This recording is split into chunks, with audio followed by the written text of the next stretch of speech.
Vamos a saludar con el doctor Alfonso Zambrano Pasquel. Él es profesor de Derecho Penal, Criminología y Política Criminal.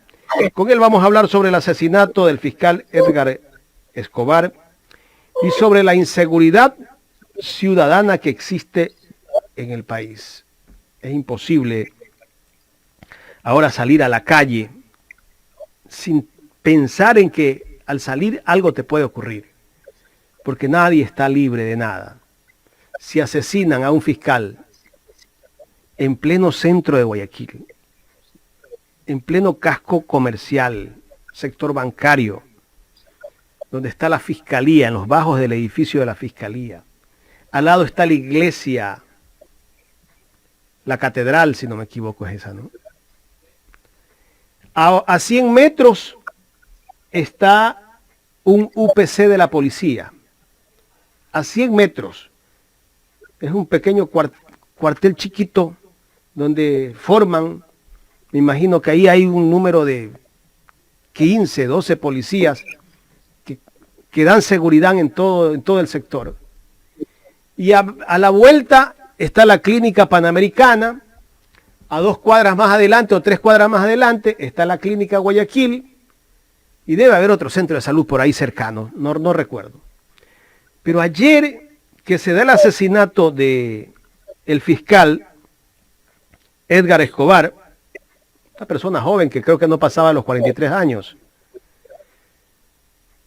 el criminal o el sicario le disparó por 10 oportunidades contra la vida de esta persona, que lo que hacía era investigar casos de sicariato, de la penitenciaría, temas muy peligrosos que a veces se pone en riesgo la vida, y justamente ayer perdió la vida el fiscal Edgar Escobar. Doctor, un gusto tenerlo acá.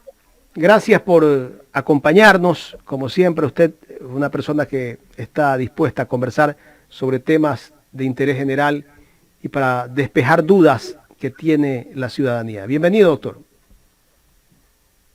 Muchísimas gracias, don Jaime, por la invitación, aunque para mí es muy sensible referirme a suceso incluso por la circunstancia que luego detallaré de haberlo conocido personalmente al fiscal asesinado ayer,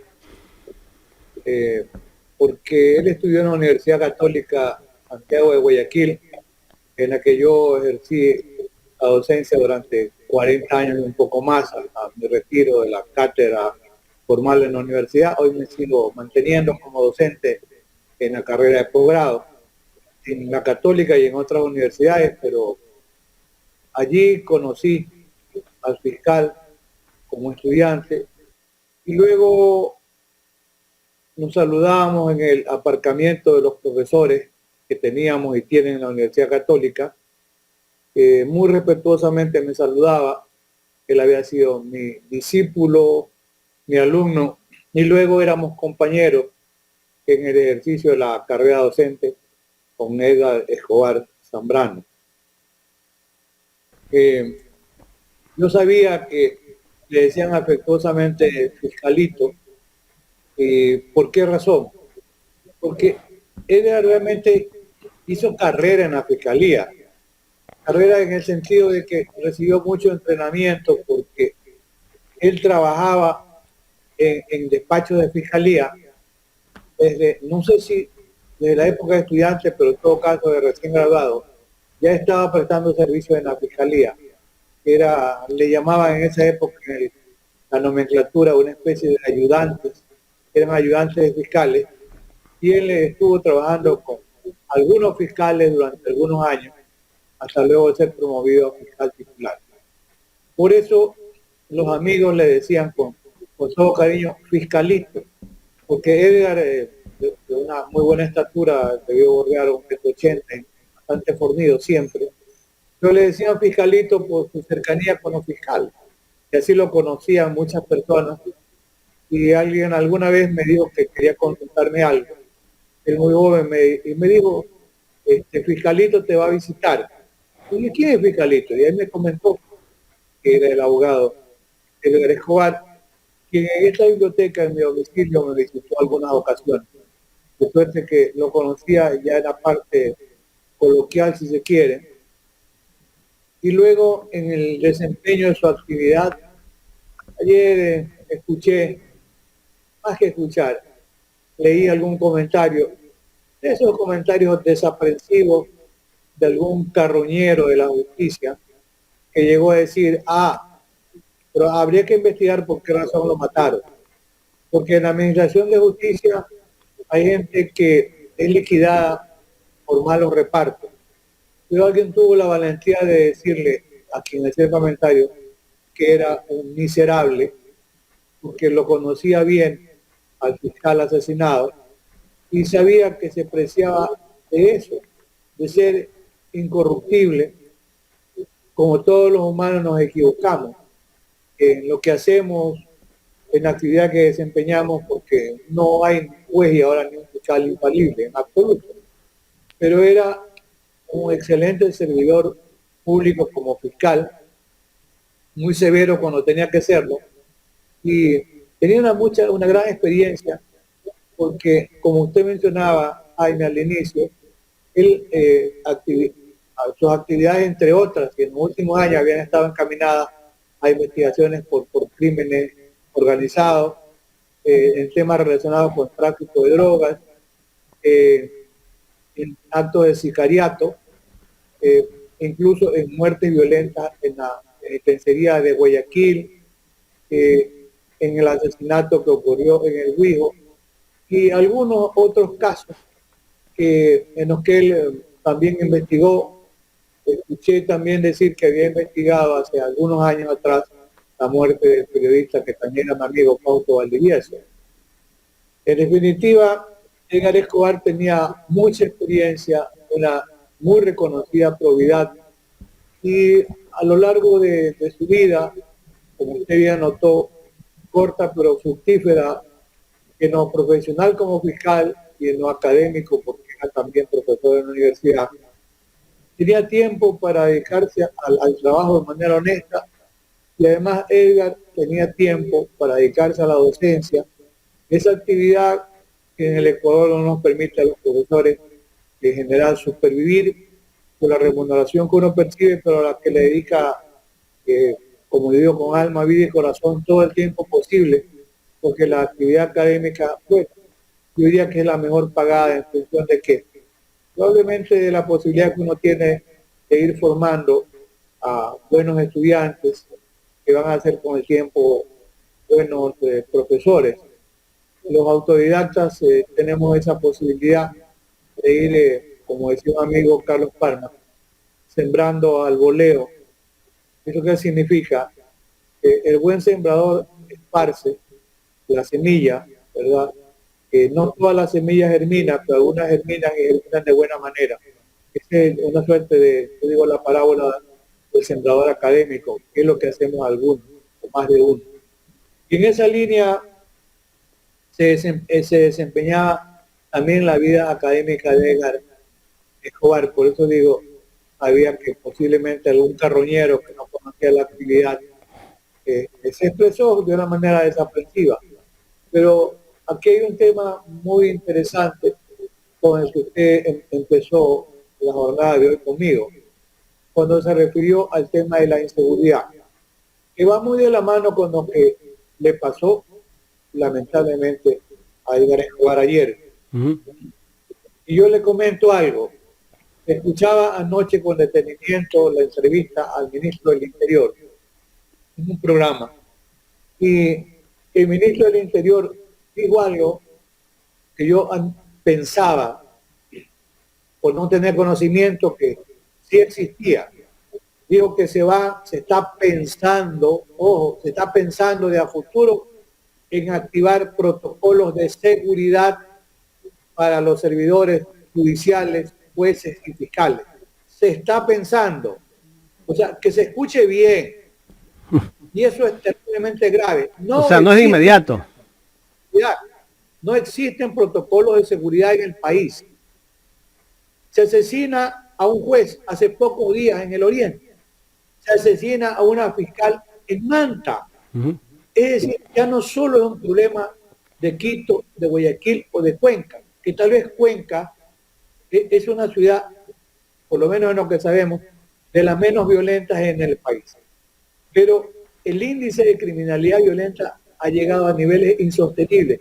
Y algo más, en un coloquio privado de una academia en la que yo soy el decano por ser el más viejo, la mayoría han sido mis alumnos y otros son mis discípulos, la Academia Ecuatoriana de Ciencias Penales y Criminológicas, en un chat interno dijo alguien que él sabía que la Fiscalía sí tenía o asignada protección policial a otras unidades y mencionó, dijo, a la Fedoti y no a la unidad en la que estaba el fiscal Edgar Escobar, que tenía que ver con investigación por delitos contra personas, por delincuencia organizada, por tráfico de drogas, etcétera. Eso me parece una terrible equivocación, porque primero habría que preguntar si esto es cierto a la Fiscalía General y por qué se privilegia a unas unidades y no a otras. Y no estamos hablando de los fiscales provinciales que seguramente tienen un mejor nivel de seguridad. Pero lo que pasa, y usted anotó, ahí existe una UPC, es inadmisible que existiendo incluso una unidad policial allí cerca, a la puerta, a la esquina, el edificio de la Fiscalía Provincial del Guayas no tenga una dotación de policías, porque a ella lo asesinan a pocos metros del sitio de su trabajo cuando estaba haciéndose betonar los zapatos. Por lo que se ha leído y se sabe, él aprecia ya por la experiencia que tenía trabajando, que se acercan dos jóvenes de manera sospechosa, él trata de huir y es avaliado de manera miserable. Hay que tener presente que ni la judicatura, los jueces me refiero, ni la fiscalía, tienen mecanismos de protección. Recién anoche le escuché decir al ministro del Interior que se está pensando, señores, pensando en activar protocolos de seguridad. Por eso con razón decía la presidenta de la Corte Provincial del Guayas, que como estudiante y como abogada recién graduada, también trabajó en la Fiscalía del Guayas, en una línea muy parecida a la de Edgar como asistente de fiscales, y por eso ella lo conoce desde hace algunos años, y con toda razón expresaba su solidaridad, no solo Doctor, porque se servidor, sino además porque era su amigo. la presidenta de la Corte es la que ha pedido que los fiscales y los jueces trabajen de manera telemática, me parece. Así es, y eso es lo urgente. Eso debió mantenerse después de el COVID.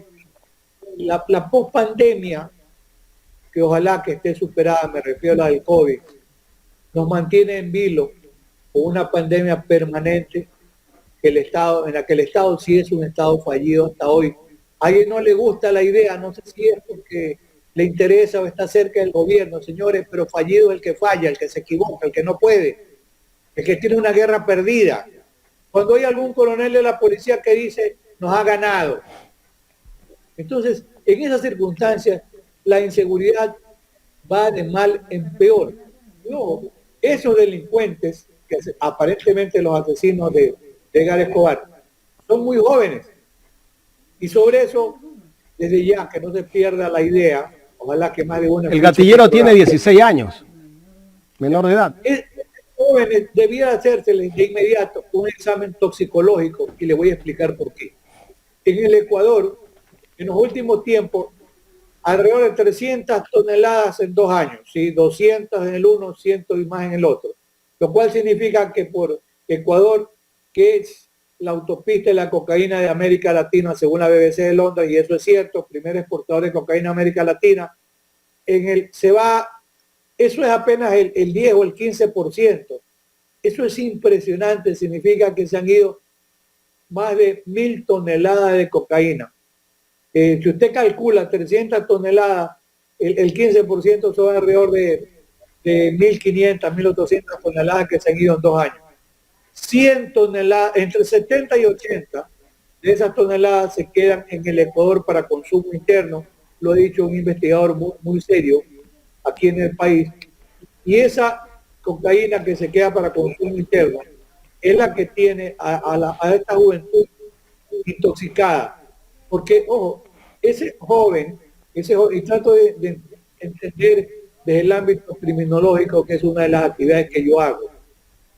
No, mire, las 4 vertientes que con usted conversamos, que dice Naciones Unidas, salud, educación, vivienda y trabajo en el Ecuador son deficitarias. Y en el tema de esta juventud que no tiene opciones de trabajo, que no tiene educación, que no tiene vivienda, que no tiene salud, etcétera, ¿qué es lo que ocurre? Por la facilidad que hoy existe, primero las primeras dosis de droga probablemente se las dan hasta gratis, para que luego se convierta en un microtraficante. Esa es la carrera de la criminalidad y voy a explicarle por qué. Ese joven empieza a microtraficar para consumir parte de la ganancia, pero luego le dicen que hay un camino más fácil, más rentable y por supuesto de mayor peligrosidad social, que es incursionar en actos de sicariato.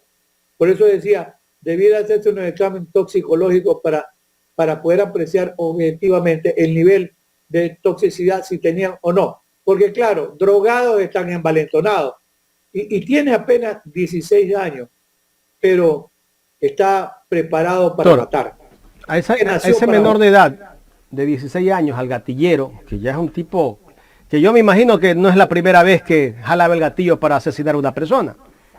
Debió ser una persona media experta para que lo hayan contratado para que justamente vaya a asesinar a un fiscal, pues no iba a asesinar a cualquier persona. No se la puede procesar. No se la puede procesar, doctor. Tiene un trámite de procesamiento especial por razón de la edad. Es que sobre esto, mire, alguna vez, y hablo con la afectación que produce el asesinato de un discípulo y de un amigo y de un compañero incluso de docencia. Mire, lo que ocurre con el caso de la delincuencia joven, un factor desencadenante del incremento de esa criminalidad joven, precisamente es la falta de educación, la falta de trabajo, la falta de oportunidades.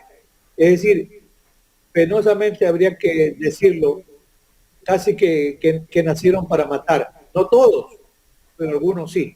Entonces, en una sociedad descontrolada, porque no hay autoridades que se preocupen del tema, que haya 1 o 2 clínicas de rehabilitación en Guayaquil, ¿parece positivo? Sí, pero son insuficientes, porque no hay ninguna investigación de campo para determinar el nivel de ingesta de droga. Es que acaso ya recuerda usted lo que pasaba con el hachís en su momento, ya no hay hachís, o hoy hay otros problemas que desvían la atención hacia otro lado, porque ese es un problema recurrente por la calidad de toxicidad y de la dependencia que produce el consumo de hachís.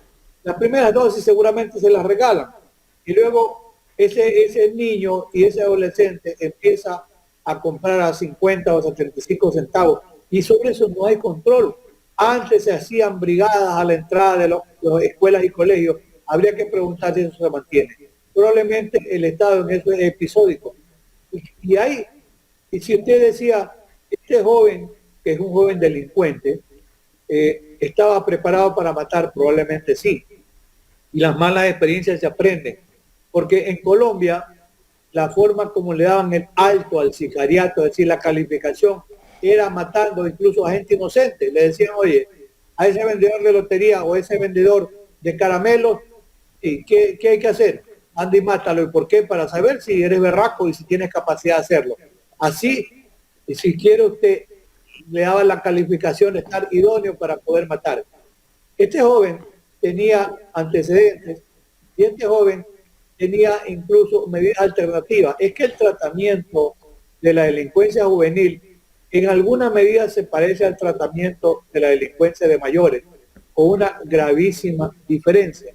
En la delincuencia de mayores no hay, los reos no existen, son una mentira, son una hipocresía del Estado moderno, no digo solamente de Ecuador, no se rehabilitan, no se resocializa, no se redacta, etcétera. Como decía el doctor Zabalaba, que dijo, ¿cómo se va a redactar a alguien que nunca estuvo adaptado? Resocializar si nunca estuvo socializado. Que decía el doctor Zabalaba, ¿rehabilitar a dónde? Pues si nunca estuvo habilitado. ¿A reinsertar a dónde? A la pobreza y a la miseria. Eso no es reinserción. Y lo mismo pasa en la delincuencia juvenil, con una situación más grave. el proceso de aprendizaje del joven tiene una precocidad enorme. Es más vulnerable además. Y está sometido a este infierno, que es la dependencia de las drogas. Por eso es que se preparan, como yo dije, para ser asesinos. Y esta es la generación de sicarios que ya tiene Ecuador. No solo en Guayaquil, pasa en Manta, pasa en la Amazonía, pasa en cualquier ciudad del país. El Ecuador vive un estado de desamparo y de inseguridad que nunca antes lo tuvimos. Y lamentablemente la factura ayer se la pasan a un jurista joven y muy honesto como era Edgar Escobar.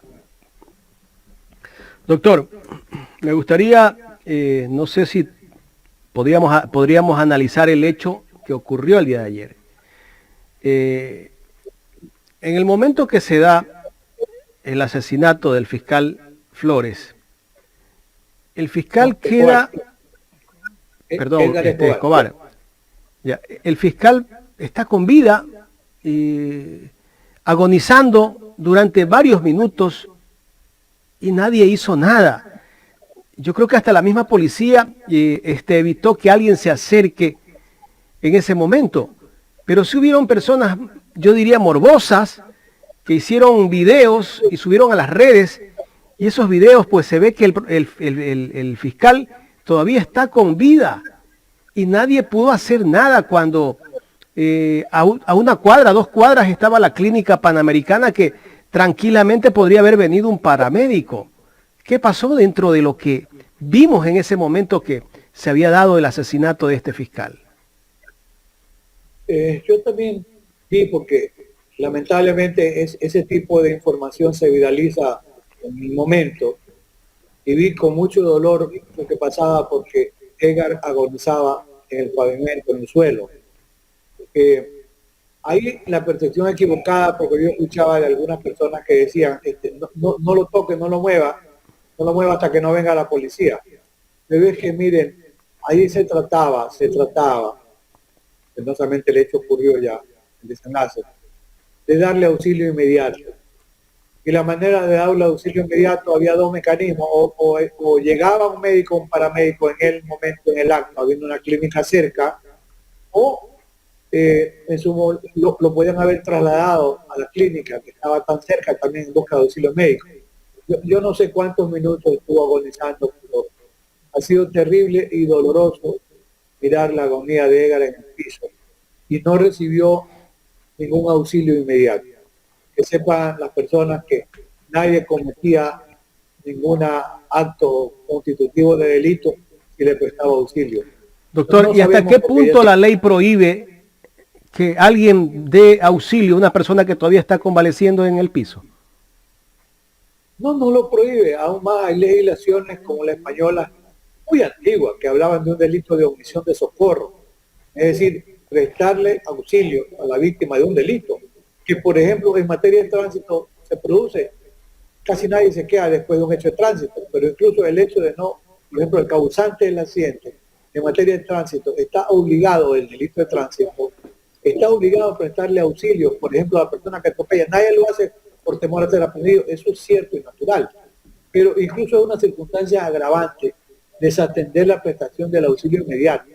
Entonces, no hay un delito de omisión de socorro en general, pero es un acto de solidaridad. Y esa solidaridad falló probablemente por desconocimiento ciudadano.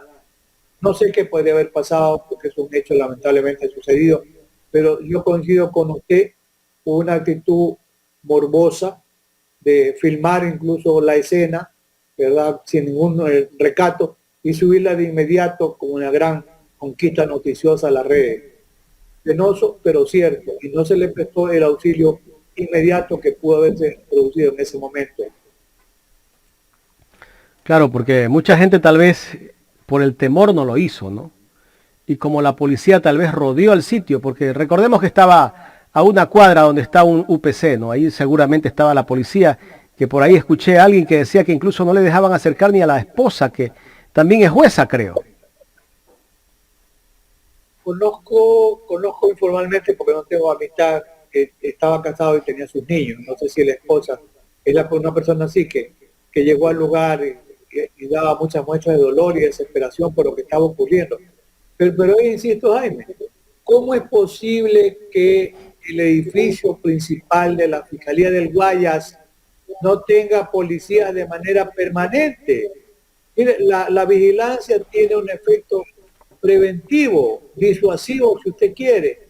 ¿Cómo es posible que una unidad que tiene que investigar delitos, que sea titular del ejercicio de la acción penal de acuerdo con la Constitución, no tenga guardianía permanente y no existan protocolos de seguridad? Recién dijo anoche el ministro del Interior que van a implementar recién ahora.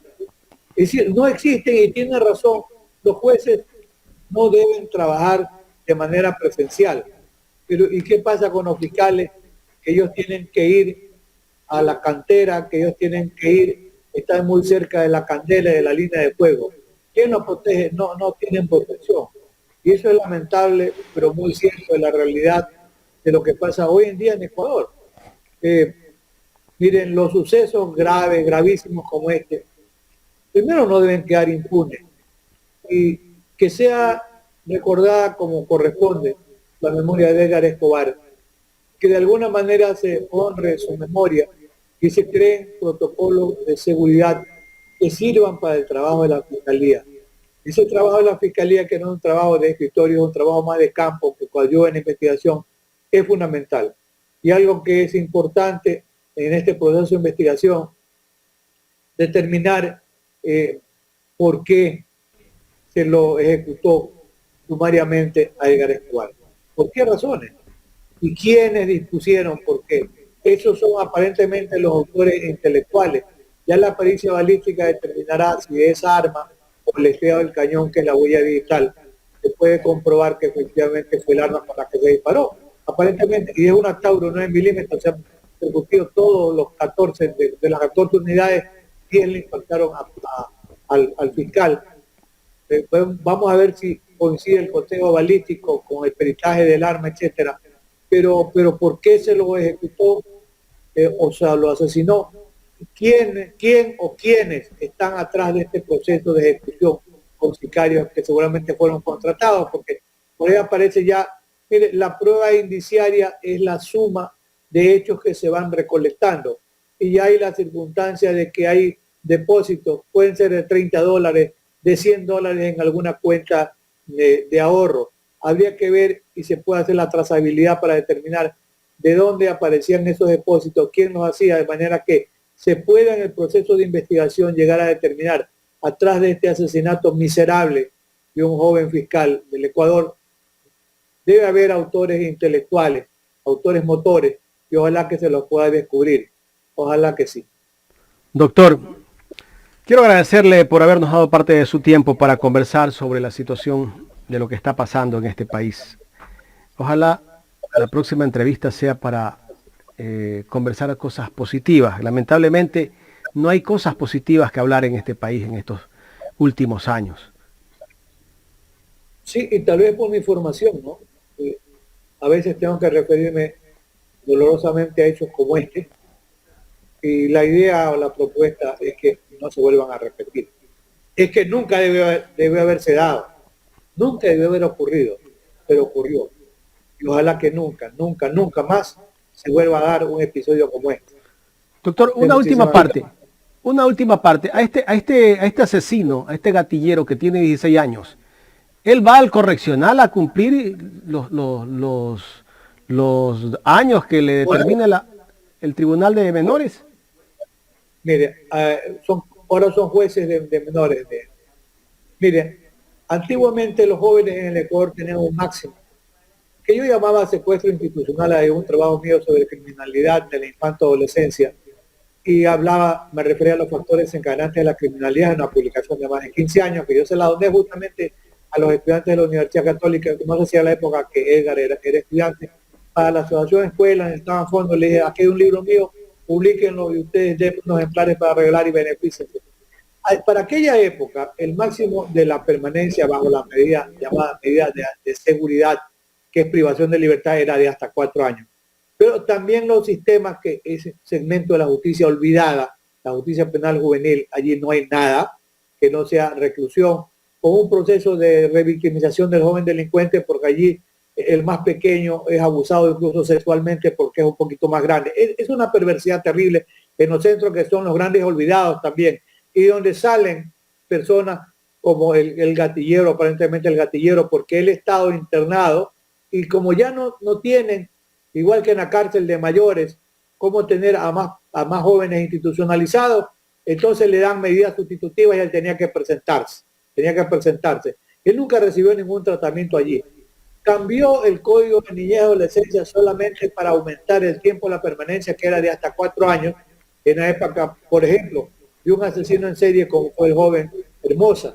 El joven Hermosa, que degollaba a los taxistas, estuvo hasta 4 años. El famoso niño del terror. Claro, era el apellido Hermosa. ¿Qué pasó? Él recuperó la libertad después de los 4 años, siguió degollando a personas. Me parece que la preferencia de degollar taxistas, yo no sé si la mamá de él o alguna hermana o él mismo, algo pasó con algún taxista y él tenía esa animosidad y asesinaba a taxistas. Cuando pasó después, probablemente la policía se inventó un enfrentamiento y lo mató. Porque era un asesino en serie, irrecuperable. Y sobre ese tema, este joven podría permanecer hasta 8 años. Por la gravedad del hecho que se le imputa, él no puede recuperar la libertad antes de esos 8 años. Pero hoy hay una tendencia, y ojo, escuchen los que tienen la posibilidad de hacerlo. Hoy en Alemania y en España hay la propuesta de la llamada sentencia indeterminada. ¿Qué significa esto? Que si una persona al llegar al cumplimiento de la pena, su nivel de peligrosidad no ha mejorado, es una bomba de tiempo y un asesino en serie o alguien preparado para matar, al que su centro de reclusión no le dio ninguna alternativa, está listo para seguir haciendo lo mismo. ¿Qué significa la sentencia indeterminada? Es un tema nuevo hoy, aunque don Luis Jiménez Azúa hizo su tesis doctoral en 1918, en 1920, que se llama sentencia indeterminada. Nadie le dio importancia ahora, después de 100 años se reactualiza el debate en España. ¿Qué significa? Que cumple la pena, ¿verdad? Pero su nivel de peligrosidad revela que es capaz de seguir matando y se le aplica una medida de seguridad, es un internamiento revisable pero indefinido. Ese es un tema interesante, Jaime. Gracias por recordar qué es lo que puede pasar en función del tiempo y ya veremos qué más se puede hacer de a futuro. Doctor, una curiosidad más. O sea que este joven tal vez cumple los 18 años, tiene que seguir retenido ¿dónde? ¿En el mismo correccional? No sé cómo se llama ahora, o va a la penitenciaría. Un reclusorio juvenil, a ver. En ese es un tema también que se ha discutido, porque se dice que una vez que ya llega a la mayoría de edad tiene que pasar a la cárcel de mayores. Porque si bien es cierto el hecho lo cometió siendo menor de edad, ya llega a la mayoría de edad y el cumplimiento del resto del tiempo debe hacerlo en una cárcel para mayores. Pero una cárcel para mayores que ya sabemos qué puede pasar, donde puede recibir un mayor entrenamiento porque ha demostrado su capacidad criminal cuando ha cometido un asesinato perverso como este. Entonces, es muy siniestro el futuro de lo que puede ocurrir incluso con este joven delincuente. Pero la realidad es que puede permanecer hasta 8 años. ¿Y quién asegura que después de 8 años no va a volver a matar? No lo sabemos. Habría que determinar si tiene o no trastornos de personalidad severos que podrían conllevar la necesidad, más que de una pena, de una medida de seguridad, que podría ser un internamiento sin límite de tiempo. Doctor, muchísimas gracias. A usted, Jaime, por siempre, buenos días. Gracias al doctor Alfonso Zambrano Pasquel, profesor de Derecho Penal, Criminología y Política Criminal, aquí en el programa Los Especialistas de Ecuador en Directo.